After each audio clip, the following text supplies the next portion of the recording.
সবজির মধ্যে নিয়েছি আলু, কুমড়ো, সিম, গাজর, বেগুন, ফুলকপি, বিনস আর সজনে ডাঁটা। আপনারা আপনাদের পছন্দ মতো সবজি এখানে কিন্তু ব্যবহার করতে পারেন। তৈরি হয়ে গেল নানা রকম সবজির মিশ্রণে একটি দুর্দান্ত সবজির তরকারি। বানানো খুবই সহজ, অল্প উপকরণ দিয়ে বাড়িতে বেঁচে যাওয়া নানা রকমের সবজি দিয়ে এই রেসিপিটা আপনারা তৈরি করতে পারবেন, আর খেতে কিন্তু দারুণ লাগে।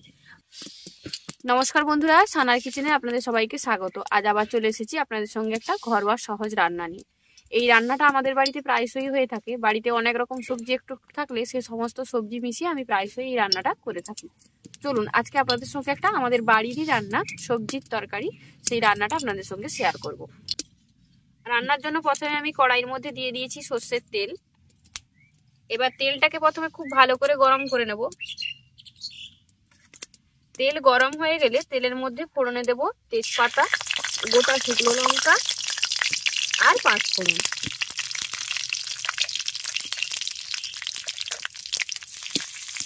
এবার ফোড়নটাকে 30 থেকে 40 সেকেন্ড একটু ভেজে নেব। ফোড়ন থেকে যখন সুন্দর একটা গন্ধ উঠতে শুরু করবে তখনই আমি এর মধ্যে কিছু সবজি দিয়ে দিচ্ছি। সবজির মধ্যে নিয়েছি আলু, কুমড়ো, সিম, গাজর, বেগুন, ফুলকপি, বিনস আর সজনে ডাঁটা। আপনারা আপনাদের পছন্দ মতো সবজি এখানে কিন্তু ব্যবহার করতে পারেন।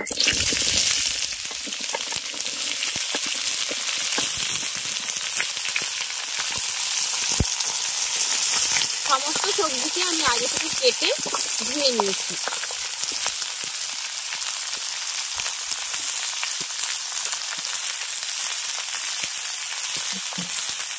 এবার সবজিগুলোকে ফোড়নের সঙ্গে আগে দুবার একটু ভালো করে এইভাবে ভেজে নেব।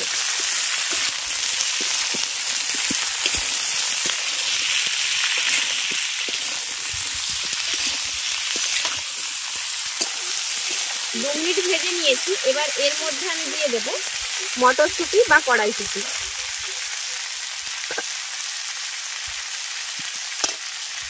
কড়াইশুঁটিটা দিয়ে দিলাম। এবার দিচ্ছি আদা আর শুকনো লঙ্কা বাটা। শুকনো লঙ্কার পরিবর্তে কিন্তু কাঁচা লঙ্কারও ব্যবহার করা হবে। দিয়ে দিচ্ছি হলুদের গুঁড়ো,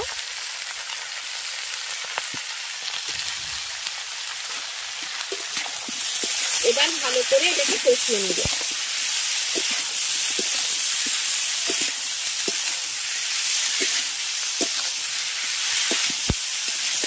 খুব ভালো করে সবজিগুলোকে আদা বাটার সঙ্গে কষাতে হবে, যাতে আদা বাটা কোনো আলাদা গন্ধ না বেরোয়।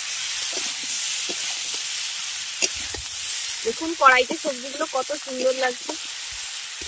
যখন বাড়িতে একটু একটু করে সমস্ত রকম সবজি বেঁচে যায় তখন আমি এই রান্নাটা প্রায়শই করে থাকি। কারণ সবজির পরিমাণ এতটা থাকে যে কোনো একটা সবজি কিন্তু করা যাবে না। তাই একটু একটু সমস্ত সবজি মিশিয়ে যদি এই রান্নাটা করা হয় তাহলে খেতেও খুব ভালো লাগে আর সবজিগুলোও বাড়িতে নষ্ট হবে না। আপনারা চাইলে কিন্তু এখানে যে কোনো রকমের শাকও ব্যবহার করতে পারেন। পালং শাক, লতি শাক, অন্য কোনো শাক আপনাদের পছন্দ মতো শাকগুলো এখানে ব্যবহার করা যাবে। আজকে বাড়িতে কোনো শাক ছিল না তাই আমি কোন রকম শাকের ব্যবহার করলাম না। দিচ্ছি স্বাদ মতো লবণ। লবণটা দেওয়ার পর দেখবেন সবজিগুলো থেকে অনেকটা পরিমাণে জল ছাড়বে। ভালো করে সমস্ত সবজি কষিয়ে নিয়েছি। এবার এর মধ্যে জল দিয়ে দেবো।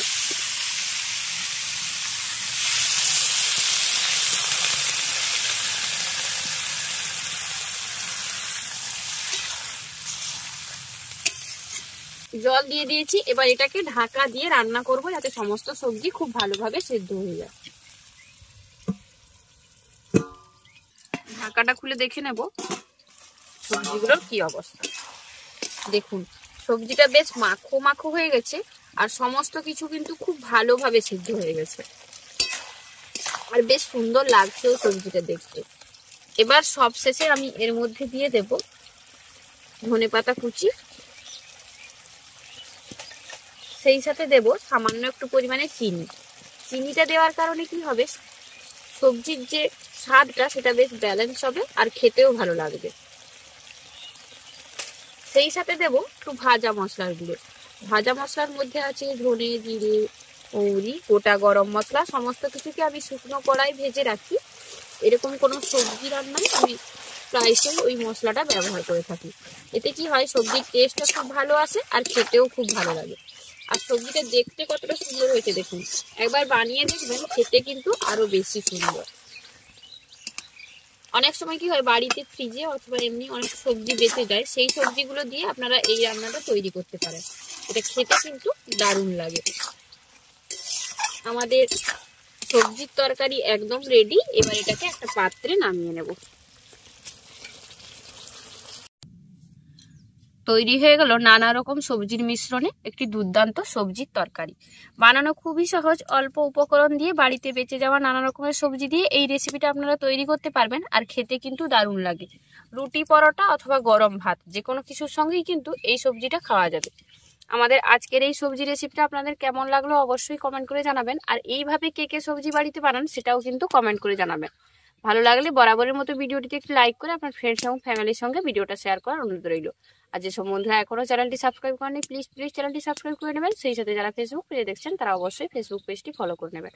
আর যারা এত সুন্দর সুন্দর কমেন্ট করে আমাদেরকে উৎসাহিত করেন তাদেরকেও অসংখ্য ধন্যবাদ জানাচ্ছি, কারণ আপনাদের এত সুন্দর সুন্দর কমেন্টই আমাদেরকে উৎসাহিত করে নতুন ভিডিও তৈরি করার জন্য। আজ তবে এই পর্যন্তই বন্ধুরা, আবার দেখা হবে অন্য কোনো এক রেসিপি নিয়ে। ভালো থাকবেন, সুস্থ থাকবেন, আর এতক্ষণ আমাদের সঙ্গে থাকার জন্য অসংখ্য ধন্যবাদ জানাচ্ছি। টাটা।